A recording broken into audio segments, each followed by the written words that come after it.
గుర్తులేదు, అసలు అవగాహన లేదన్నారు. మాజీ అవగాహన లేదంటున్నారు ఐఏఎస్ అబర్వాల్, స్మితా సబర్వాల్, అలాగే మాజీ ఇరిగేషన్ కార్యదర్శి. పీసీ ఘోష్ కమిషన్ ఎదుట స్మితా సబర్వాల్ గుట్టు విప్పారు. మాజీ సీఎం కేసీఆర్ మెడకు కాళేశ్వరం ఉచ్చు బిగుస్తోంది. ఇక కాళేశ్వరం బరాజుల అనుమతులపై కమిషన్ ప్రశ్నల వర్షం కురిపించింది. అన్ని విషయాలు స్మితా సబర్వాల్ చెప్పేశారా అంటే అవునని అనిపిస్తోంది. సీఎంఓలో తన పాత్ర పరిమితమైనట్టు స్మితా సబర్వాల్ చెప్పినట్టుగా తెలుస్తుంది. ఇక కేసీఆర్ హయాంలో సీఎంఓలో స్మితా సబర్వాల్ కీలక బాధ్యతలు చేపట్టారు.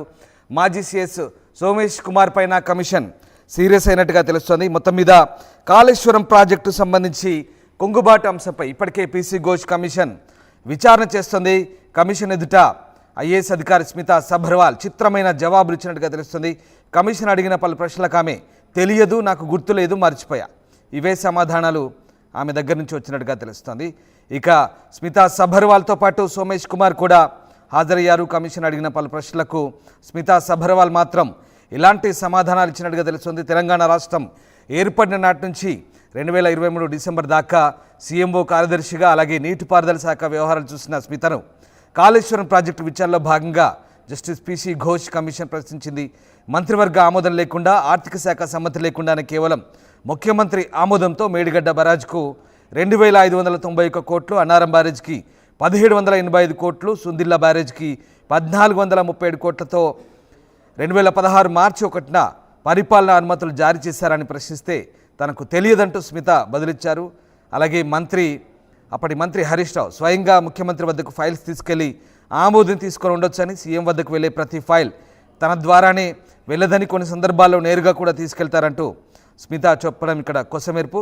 అయితే ఇక మరొక ఇంట్రెస్టింగ్ పాయింట్ ఏంటంటే కాళేశ్వరం ఫైలు క్యాబినెట్కు రాలేదని కేవలం ప్రతిపాదనలే పెట్టారంటూ స్మితా సబర్వాల్ చెప్పడం కొసమెరుపుగా మనకి ఇక్కడ కనిపిస్తోంది. మొత్తం మీద కాళేశ్వరం బారేజ్లకు సంబంధించినటువంటి ఏ ఫైల్ కూడా క్యాబినెట్ ముందుకు కానీ సీఎంఓకి కానీ రాలేదంటూ బీఆర్ఎస్ హయాంలో సీఎం సెక్రటరీగా పనిచేసిన స్మితా సబర్వాల్ అయితే కమిషన్ ముందు స్పష్టం చేసినట్టుగా తెలుస్తుంది. కేవలం ప్రతిపాదనలు మాత్రమే కేబినెట్ ముందుకు వచ్చాయని, ఆర్థిక అంశాలపై చర్చించేందుకు ఆ ప్రతిపాదనలు పెట్టారంటూ తెలిపారు. జీవోను కూడా కేబినెట్లో పెట్టలేదని కాళేశ్వరం జ్యుడిషియల్ కమిషన్ ముందు ఆమె ఒప్పుకున్నట్టుగా తెలుస్తోంది. ఇక జీవో 778కి నాటి ఇరిగేషన్ శాఖ మంత్రి అనుమతి ఇచ్చారు కదా, అయినా కేబినెట్లో దానిపై చర్చించలేదా అని కమిషన్ ప్రశ్నిస్తే ఆ ఫైల్ అసలు సీఎంఓ వరకు కూడా రాలేదంటూ ఆమె తేల్చి చెప్పారు. సో జీవో 776 గురించి తనకు పూర్తిగా అవగాహన లేదంటూ ఆమె కమిషన్ ముందు చెప్పినట్టుగా తెలుస్తుంది. ఓపెన్ కోర్టు విచారణకు స్మితా సబర్వాల్తో పాటు మాజీ సీఎస్ సోమేష్ కుమార్ కూడా హాజరయ్యారు. పలు ప్రశ్నలకు ఇద్దరు కూడా లేదు, తెలియదు, గుర్తులేదు అనే అంశాలను చెప్పారు. ఇలాంటి చిత్రమైన జవాబులు చెప్పడంతో ఒక్కసారిగా కమిషన్ కూడా వీళ్ళ సమాధానాలతో సంతృప్తిగా లేనట్టుగా అర్థమైంది. పూర్తి స్థాయిలో ఈ విచారణకు సంబంధించి అంశాలు ఇంకా రాబట్టని పరిస్థితి కూడా నెలకొన్నట్టుగా తెలుస్తుంది. మా కరెస్పాండెంట్ మధు జైన్ అయ్యారు. మధు, స్మితా సబర్వాల్ ఐఏఎస్ అధికారి పీసీ ఘోష్ కమిషన్ ముందు తనకేం తెలియదు, గుర్తులేదు, అవగాహన లేదు, ఇలాంటి జవాబులతో కమిషన్ ఎదుట సమాధానాలు చెప్పినట్టుగా తెలుస్తోంది. స్మితా సబర్వాల్ విచారణ ఏ రకంగా కొనసాగింది? నిన్న ఇద్దరు హాజరయ్యారు. సోమేష్ కుమార్ మాజీ సీఎస్, తర్వాత స్మితా సబర్వాల్ కమిషన్ ముందు హాజరయ్యారు, సమాధానాలు చెప్పారు. కమిషన్ కూడా సాధారణ సమాధానాలు వద్దు, స్పష్టంగా అడిగినటువంటి ప్రశ్నలకు జవాబులు ఇవ్వాలి అనేటువంటి వారి ముందు ప్రస్తావన చేశారు. ఇది దాదాపు ఇది 3వసారి వీళ్ళంతా కూడా హాజరు కావడం కమిషన్ ముందు అనేటువంటిది. గతంలో హాజరయ్యారు 2 సార్లు, ఇప్పుడు ఇది 3వసారి హాజరయ్యారు. పలు సందర్భాల్లో డీటెయిల్ గా దీనికి సంబంధించినటువంటి విచారణ కొనసాగుతా ఉంది. కమిషన్ పీసీ ఘోష్ వారందరినీ అడిగినటువంటి క్వశ్చన్స్, ముఖ్యంగా మేడిగడ్డ బ్యారేజీ ప్రాజెక్ట్ కి సంబంధించినటువంటి ఆ నివేదిక ఆమోదానికి సంబంధించినటువంటి విషయంలో ఏం జరిగింది, ఎవరు నిర్ణయం తీసుకున్నారు, అప్పుడు ఫైనల్ నిర్ణయాలు ఏంటి, అసలు క్యాబినెట్ ముందుకు వచ్చిందా, దీని గురించి చర్చ జరిగిందా, వీటన్నిటి విషయాలను అడిగి తెలుసుకునే ప్రయత్నం చేశారు. అయితే దానికి స్మితా సబర్వాల్ కానీ సోమేష్ కుమార్ గారు మా దృష్టికి రాలేదు అనేటువంటి అంశాన్ని చెప్పే ప్రయత్నం చేశారు. గతంలో సీఎంఓ ముఖ్య కార్యదర్శిగా పనిచేశారు స్మితా సబర్వాల్, మనందరికీ తెలిసిందే. చాలా కీలకంగా కాళేశ్వరం నిర్మాణానికి సంబంధించినటువంటి విషయంలో ఆమె ఇన్వాల్వ్ అయ్యారు అనేటువంటిది. సో అదే విషయాన్ని కమిషన్ ముందు హాజరయ్యారు, చెప్పే ప్రయత్నం చేశారు. బ్యారేజ్లకు సంబంధించినటువంటి వివరాలు తనకు గుర్తుకు లేవు, చాలా కాలం అయింది కదా, చాలా రోజులు అయింది, మర్చిపోయానంటూ ఆమె సమాధానం ఇచ్చే ప్రయత్నం చేశారు. బీఆర్కే భవన్ లో జరిగింది సంబంధించినటువంటి విచారణ ఇప్పటికే పలు దఫాల్లో అనేక మంది కాళేశ్వరం ప్రాజెక్టు సంబంధించినటువంటి దాంట్లో అనేక మంది కీలక అధికారులు, ఇంజనీర్లు, అప్పుడు ప్రభుత్వంలో కీలకంగా పనిచేసినటువంటి వారితో ఇప్పటికే విచారణ చేసింది. సో వీళ్ళిద్దరికి సంబంధించినటువంటి విషయంలో కూడా 3 బ్యారేజీలు, ప్రాణహిత చేవెళ్ల పథకానికి సంబంధించినటువంటి మార్పులపై కూడా ప్రశ్నలు సంధించే ప్రయత్నం చేశారు.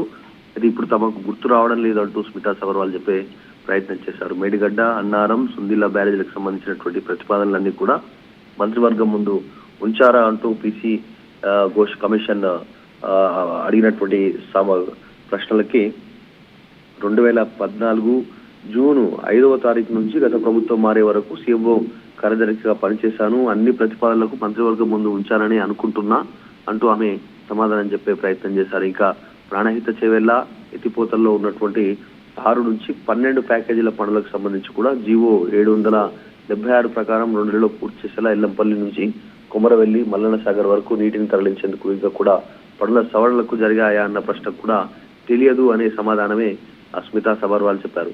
జీవో 776ను కూడా మంత్రి ఆమోదించారని మంత్రివర్గం ఎదుట ఎందుకు పెట్టలేదన్న ప్రశ్నకు కూడా ఆ దశ నా వద్దకు రాలేదు, మంత్రి స్థాయిలోనే నిర్ణయం జరిగితే కేబినెట్ సీఎంఓలకు రావాల్సిన అవసరం ఉండకపోవచ్చు అంటూ ఆమె సమాధానం చెప్పే ప్రయత్నం చేశారు. అన్నిటికీ పొడిపొడిగా సమాధానం చెప్పే ప్రయత్నం చేశారు.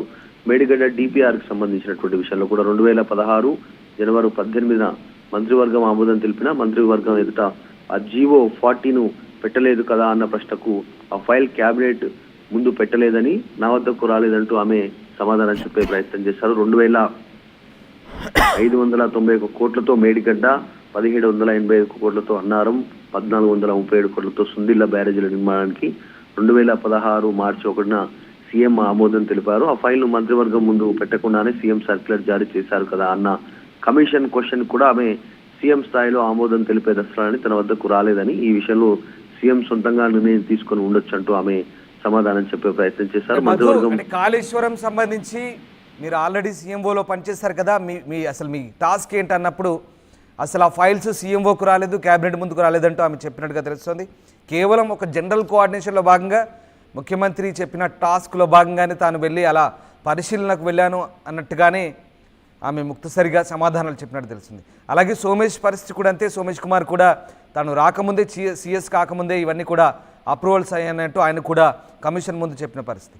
సో ఈ రకంగా అంటే వీరి సమాధానాలతో కమిషన్ సంతృప్తి చెందినట్టేనా?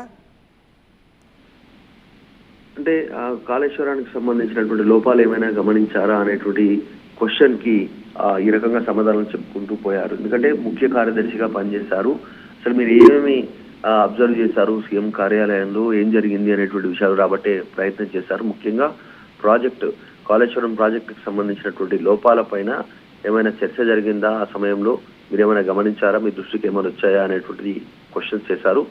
నేను 7 ప్రభుత్వ విభాగాలకు బాధ్యత వహించా, సాధారణ పరిపాలన సమన్వయానికి నా పరిధి పరిమితమైంది, సాంకేతిక విషయాల్లో సీఎంకు నేను సలహాలు ఇచ్చేటువంటి పరిస్థితి లేకుండే, నా వద్దకు వచ్చేటువంటి డాక్యుమెంట్స్ లో ఆర్థికపరమైనవి, విధానపరమైన నిర్మాణాలకు సంబంధించినటువంటి అనుగుణంగా ఉన్నాయో లేదో పరిశీలించడం వరకే నా డ్యూటీ.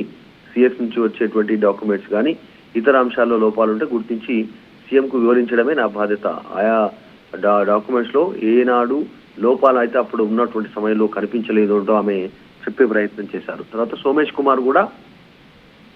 కుమార్కి కూడా ఇదే సందర్భాల్లో సీఎంతో అప్పుడు ఏమైనా మీరు విభేదించారా, ఈ ప్రాజెక్టు నిర్మాణంలో కానీ డిజైన్ విషయంలో కానీ జరుగుతున్నటువంటి పరిణామాల పైన కానీ ఏమైనా అనేటువంటి క్వశ్చన్స్ కూడా వాళ్ళు ఆ సమయంలో